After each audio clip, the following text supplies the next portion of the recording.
entre as suas premissas, a imortalidade da alma, mas nos enseja a ter a coragem, nos estimula a ter a coragem, que é inclusive uma das virtudes estoicas, para que a gente possa dar de cara, de uma forma bem coloquial, né, com as adversidades, com os sofrimentos e buscar viver uma vida digna, não obstante esses percalços.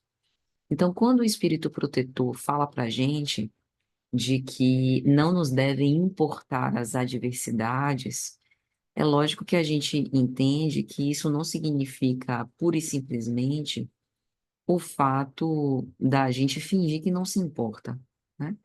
Fingir que está tudo bem, negar que aquilo de alguma forma nos incomoda.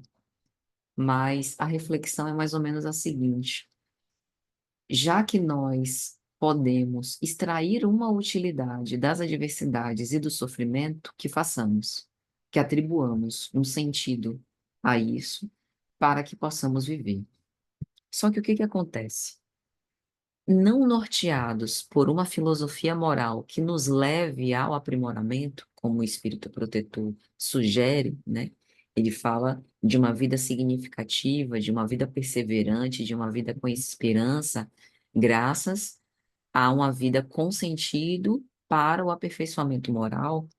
É muito difícil a gente viver com o ânimo resoluto, viver com o espírito aguerrido, viver com boa disposição para as lutas. Facilmente nós sucumbiremos, né? Ou ficaremos num nível de estresse, de estafa, de esgotamento imenso, como, por exemplo, pelas ambições puramente materiais de buscar postos de destaque e de poder, né?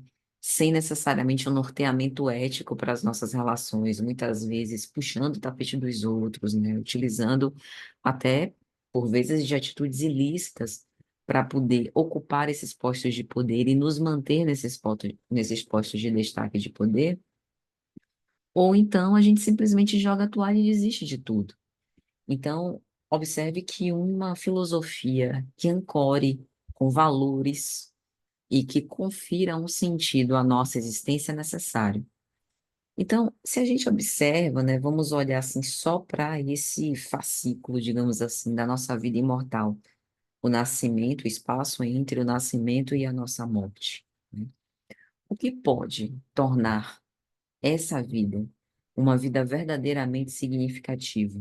Bom, aí serão valores pessoais, né? Valores daquilo que significa para a minha felicidade, daquilo que a mim atendem às minhas necessidades humanas, uma forma que eu possa deixar um legado para que, mesmo depois da minha morte, os meus atos, as minhas falas, as minhas representações, aquilo que eu vivi com pessoas que amo, continue de alguma forma viva nas lembranças, né? Nas memórias, nos registros, que algo fique para a posteridade. Para algumas pessoas, isso é muito forte, né? A capacidade de transformação na vida das outras pessoas, né? A fim de que isso fique como esse sentido. Mas para outras, o sentido da vida é o sentido da banalidade do dia a dia, do cotidiano, né? De estar junto, de estabelecer laços entre familiares, entre amigos, entre pessoas queridas, de ter um trabalho que eu goste e que dele eu consiga ter ganhos que me levem a uma vida digna, né? A bem morar, a bem comer, a bem vestir, a bem estar, né? Ocupar os espaços. Então, cada um de nós vai dar esse sentido. Só que aí o que é que o texto nos faz crer?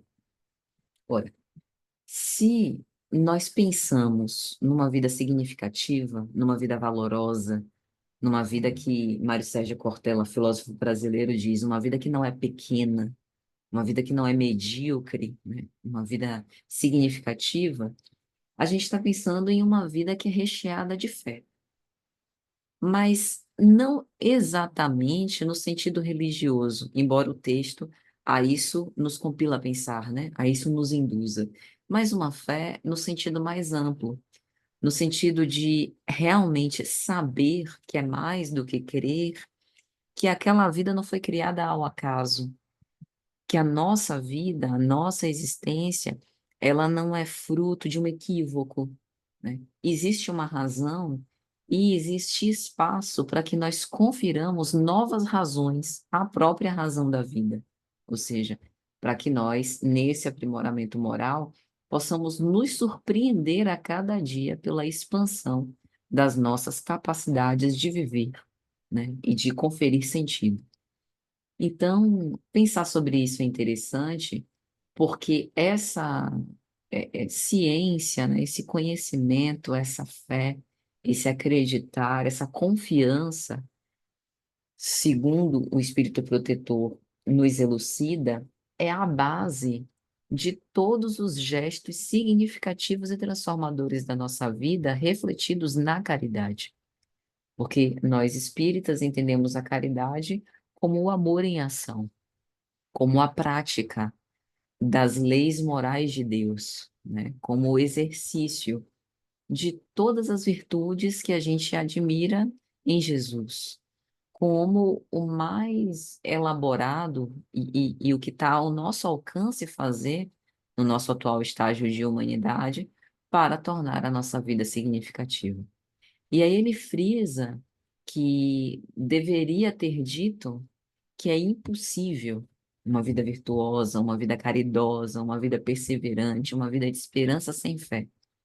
Porque se eu não estiver convicta da importância e da relevância dessa existência, e aqui pessoalmente eu adiciono, ainda que não exista a crença na imortalidade da alma, mas considerando esse período entre o nascimento e a morte, para tornar essa vida significativa, eu preciso acreditar que é possível que ela assim o seja, que é possível que ela se torne valorosa, a depender das decisões que eu tomo.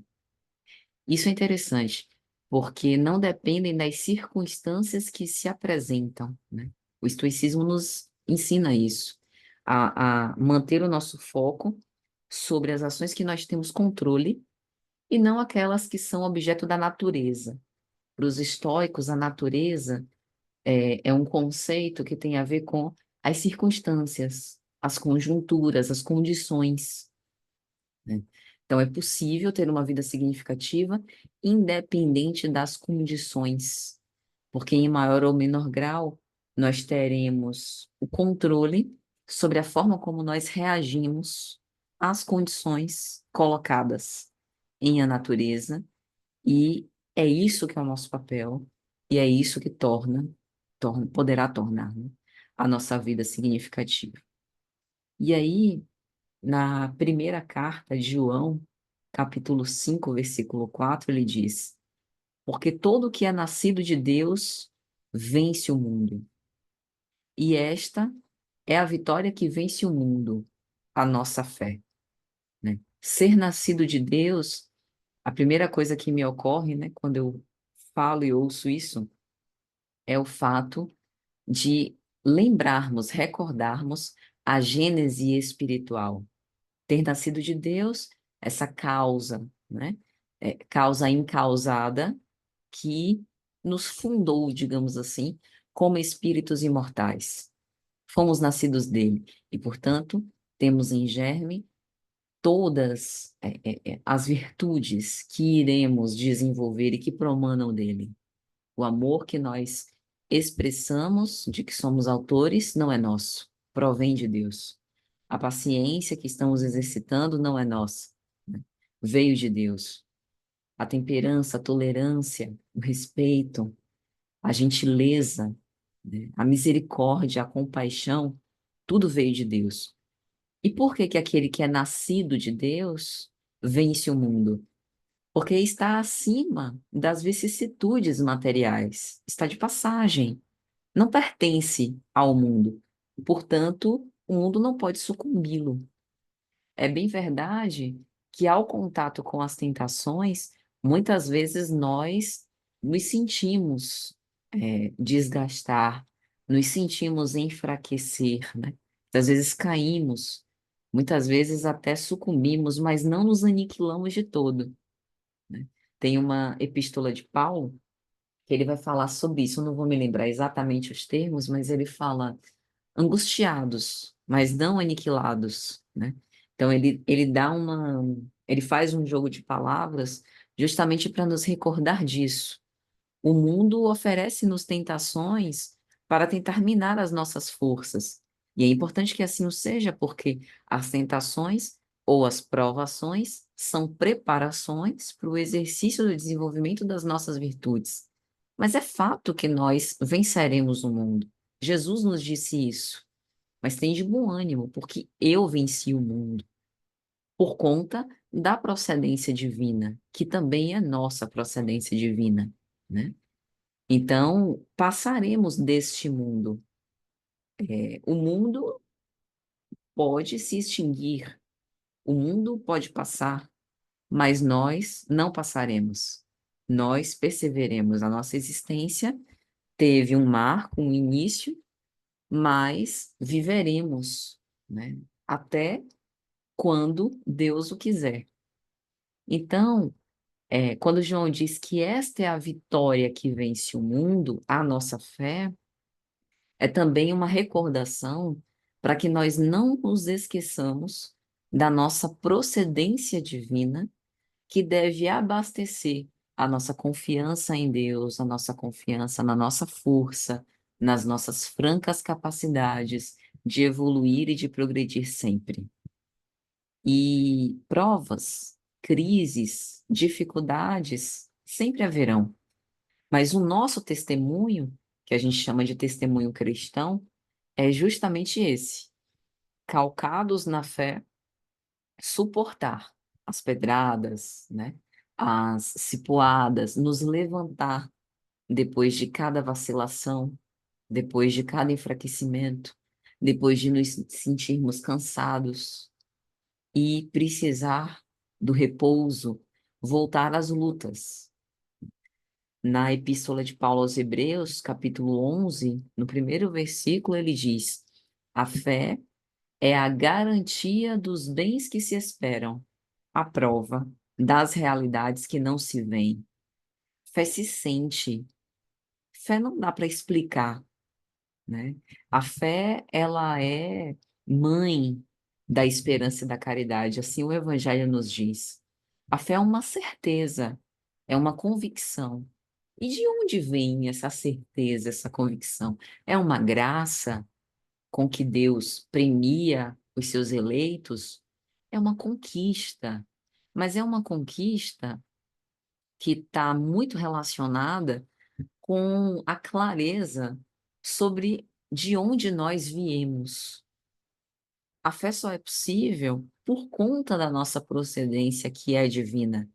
É como se fosse uma identificação, né? A certeza, né? A autenticação da conexão que nós estabelecemos com o Pai.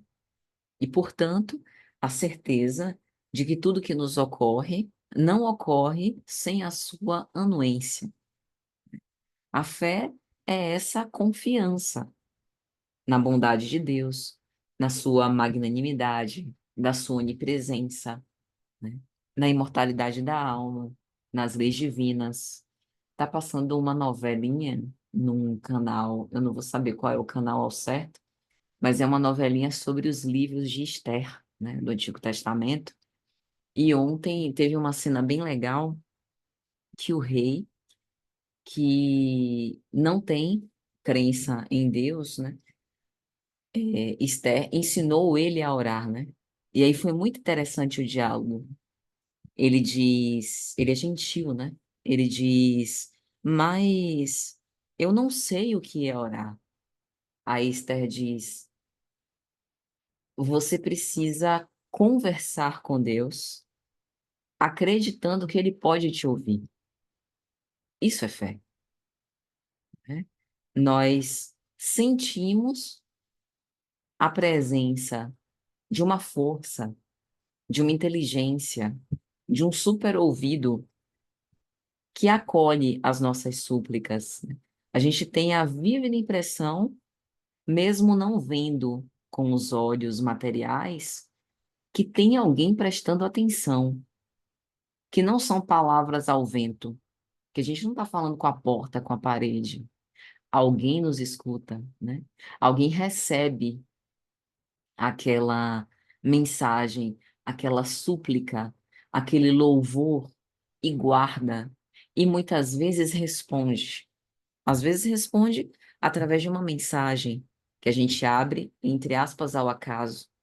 Às vezes responde através de um conselho inesperado de uma pessoa próxima, né? Eu não sei se estou ficando maluca, mas algumas vezes pessoas desconhecidas na rua, né, me pararam por vezes para falar coisas que pareceram respostas a perguntas que eu tinha feito.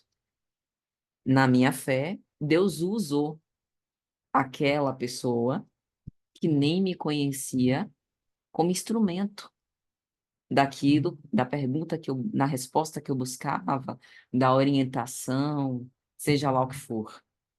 Isso é uma questão de fé, né? É uma questão de atribuir significado, sentir, viver, né? Então, é algo extremamente poderoso.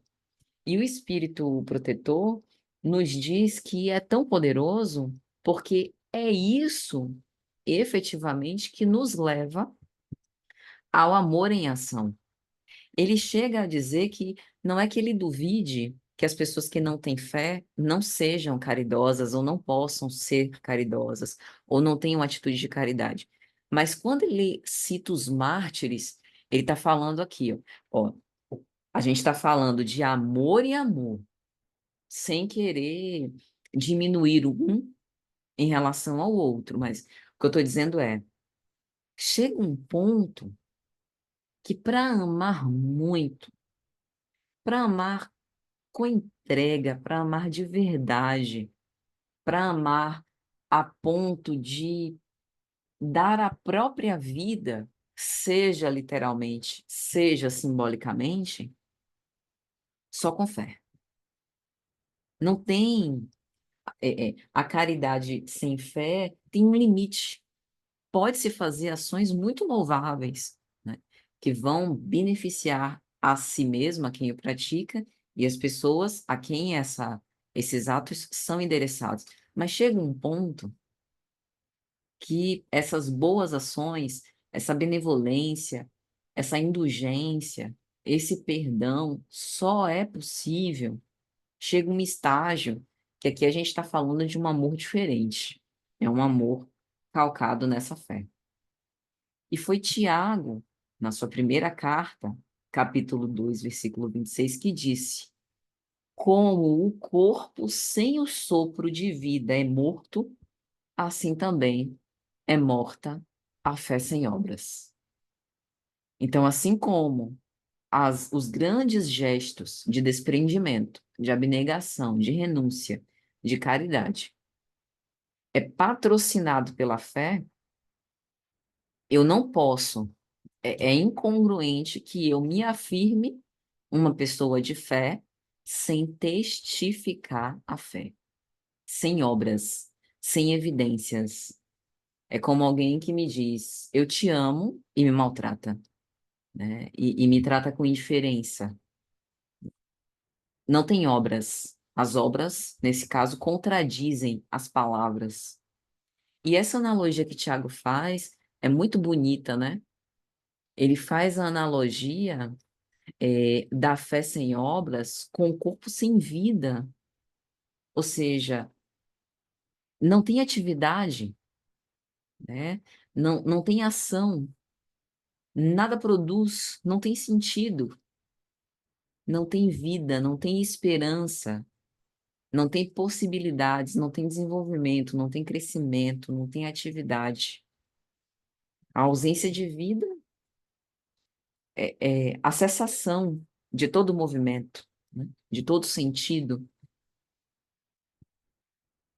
Então, para que a gente possa nos dedicar, né, a boas obras, Baseadas nessa fé robusta, nós também precisamos de resiliência, porque imagine que existem muitas dificuldades que a gente vai precisar enfrentar para poder construir essas obras. Quem fez ou faz, ou pensa em fazer obra em casa, sabe da confusão que é, né? É muita confusão, né? Da obra em si, do dinheiro para comprar material, de onde guardar material, né? Do tempo de cura das coisas, do planejamento, dos custos que sempre se multiplicam, da bagunça, da sujeira, mas o resultado final é aquele resultado que a gente sempre aguarda. E nessa epístola também de Paulo aos Hebreus, no versículo 6, nesse mesmo capítulo, ele diz: de fato, sem a fé é impossível agradar a Deus, porquanto é necessário que aquele que se aproxima de Deus creia que ele existe e que se torna o recompensador daqueles que o buscam. Ou seja, como eu posso agradar a Deus fingindo ou não crendo na sua existência?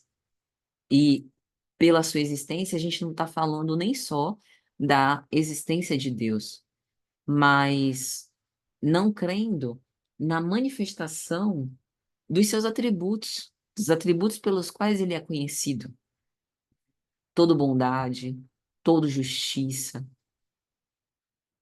Como nós estaremos próximos dele? Como nós estaremos capacitados a desenvolver as virtudes? É o que a gente falou no início.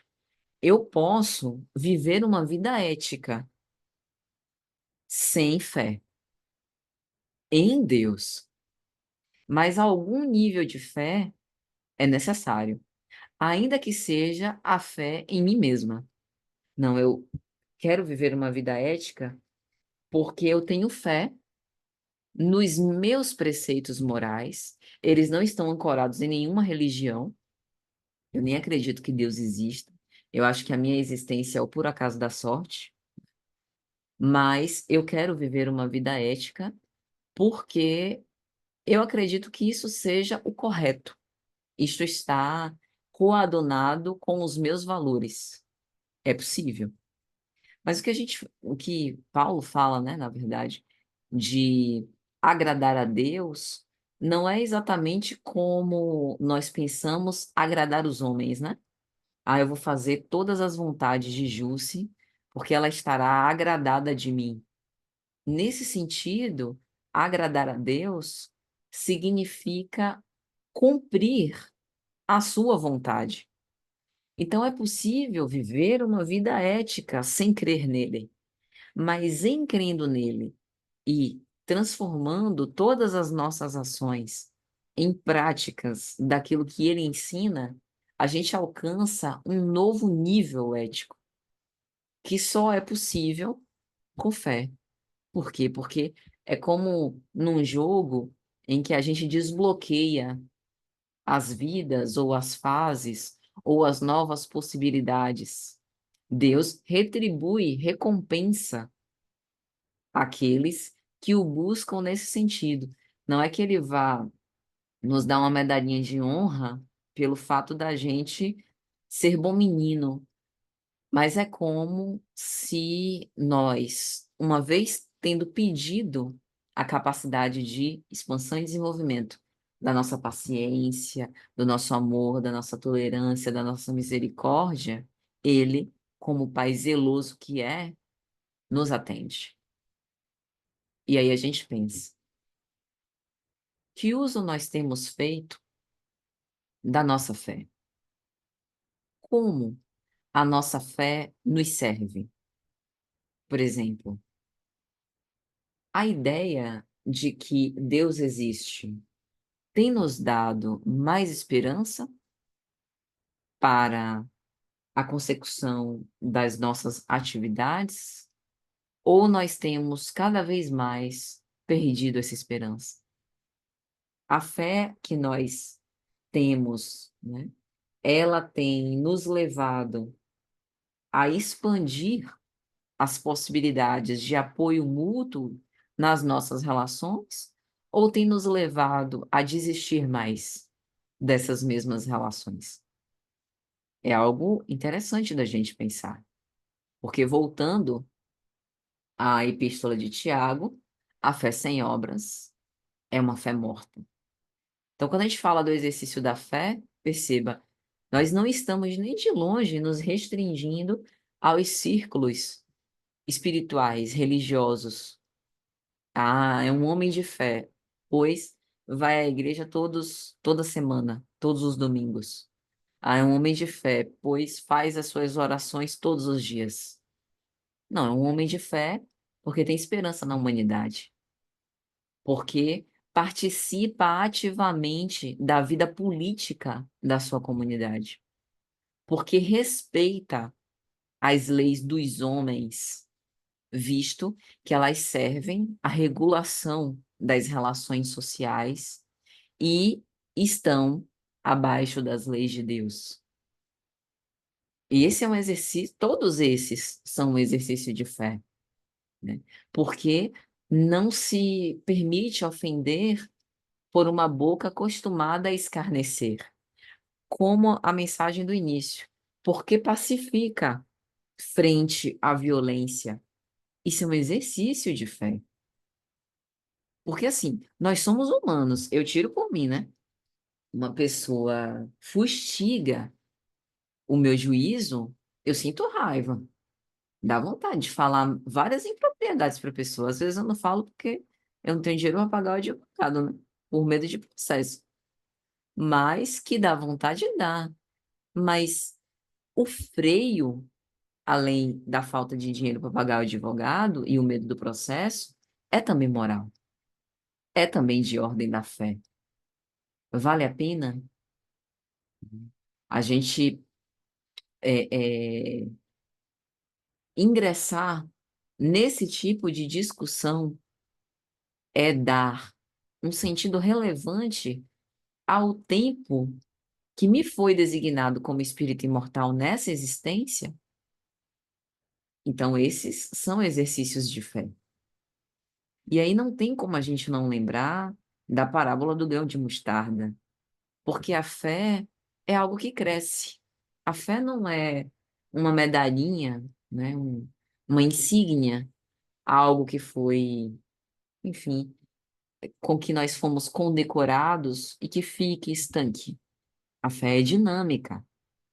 Então, no capítulo 13 de Mateus, versículos 31 a 32, Jesus narra essa parábola. O reino dos céus é semelhante a um grão de mostarda que um homem tomou e plantou no seu campo, o qual grão é, na verdade, o menor de todas as sementes, mas depois de crescido, é a maior das hortaliças e faz-se árvore, de tal modo que as aves dos céus vêm pousar nos seus ramos. Ninguém plantou, o homem plantou. Então, não terceirizar a fé. A fé é nossa. E quem tem que plantar no nosso coração somos nós.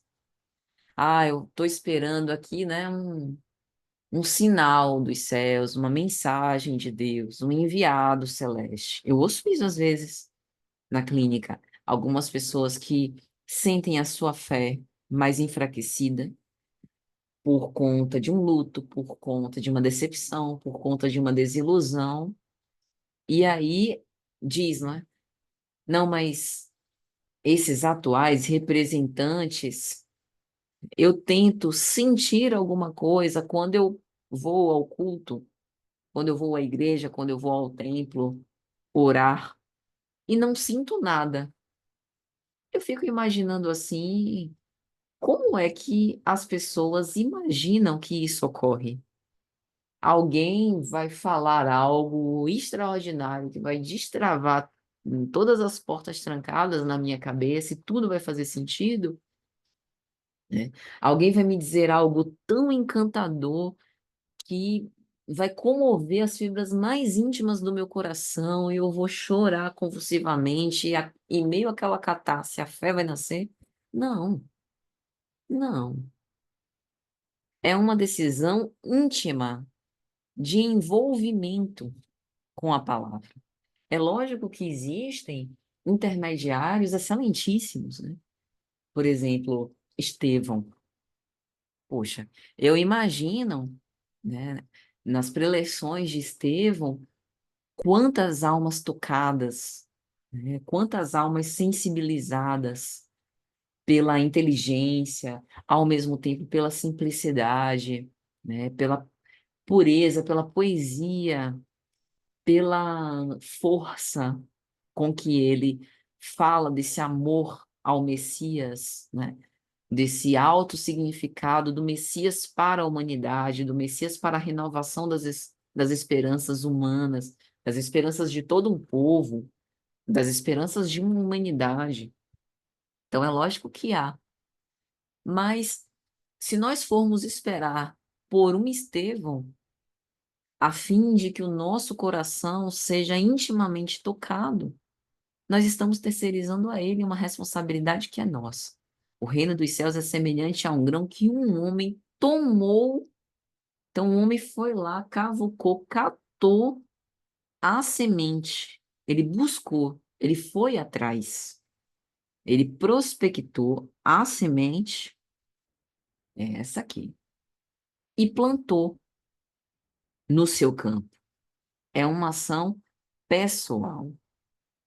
Onde ele buscou, pode ter sido na igreja, pode ter sido no culto umbandista, pode ter sido em qualquer lugar, mas ele foi lá, tomou e plantou.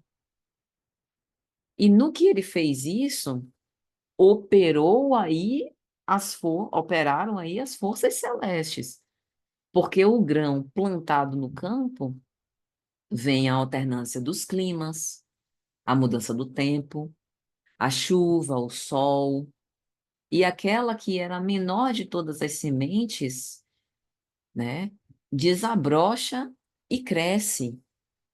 E em crescendo, se torna porto, digamos assim, para outras aves, inclusive, né? Para outros que busquem, que é isso. O testemunho de fé daqueles que nos precederam são esses ramos sobre os quais nós, aves, cansadas, né, dos voos longos, dos voos em que a gente veio se debatendo em meio às aflições, a gente senta naquele ramo e repousa. Nós repousamos sobre a fé de São Vicente de Paulo, sobre a fé de São Paulo, sobre a fé de Santo Estevão, sobre a fé de João, né? Em quantos ramos nós, enquanto aves cansadas, não temos pousado? Mas a gente também precisa desenvolver o nosso próprio contributo de fé para poder outras aves também cansadas, perdidas, né, combalidas, terem ramos para repousar. E o mais bonito dessa parábola é que não precisa muito, basta uma semente.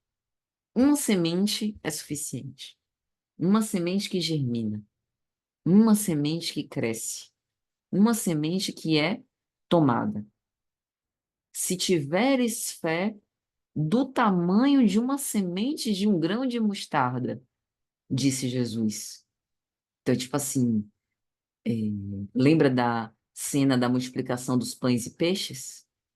A gente leva a migalha e o Senhor multiplica para matar a fome de tantos. Então, não é pedido muito, pouco é suficiente. E muitas vezes esse pouco nos custa muito, é verdade, mas é pouco.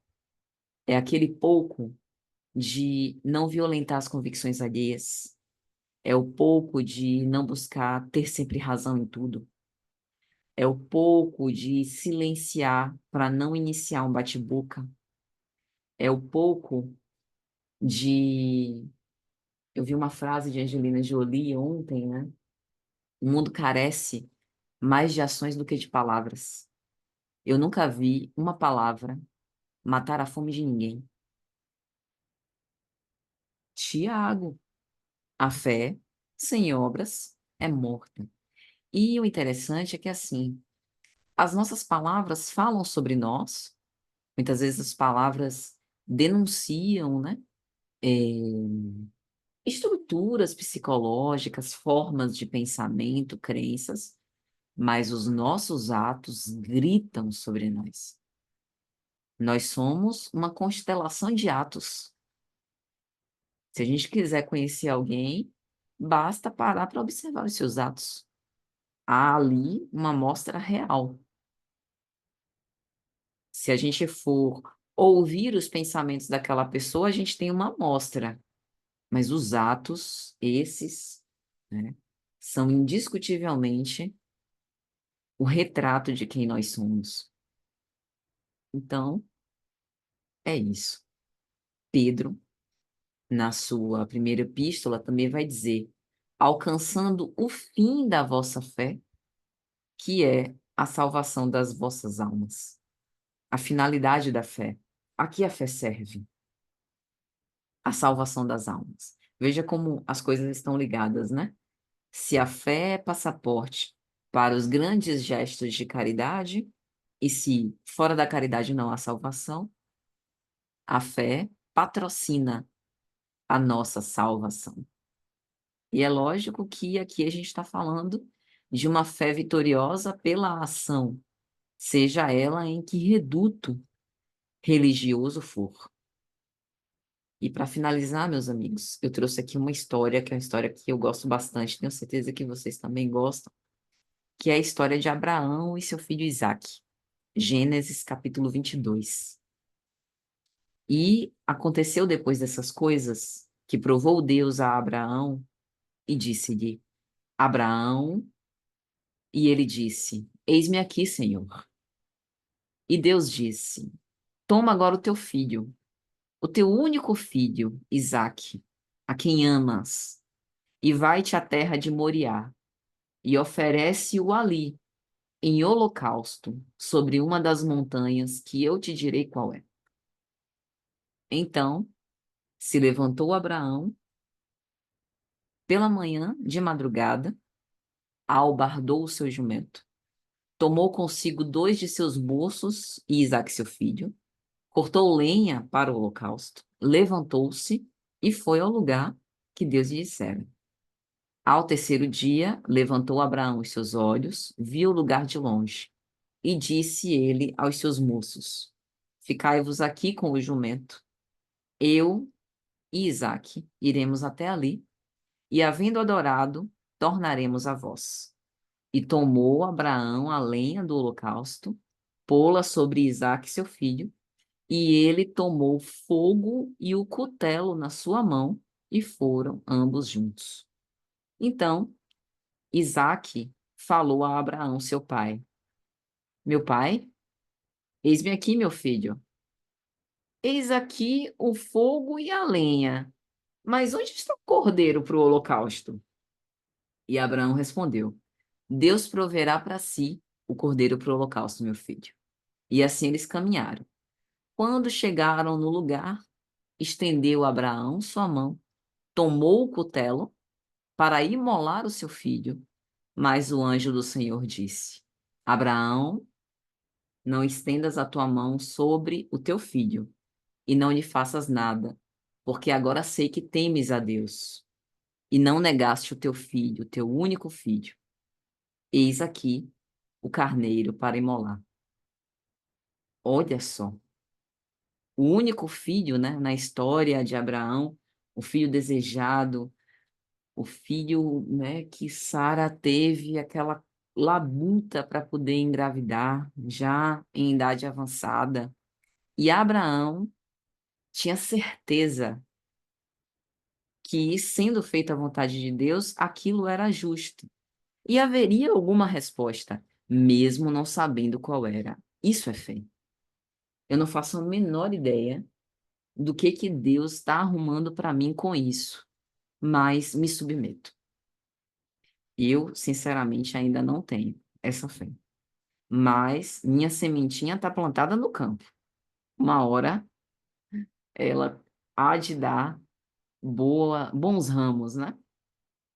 Então, meus amigos, é mais ou menos isso, e agora gostaria de ouvi-los, por favor.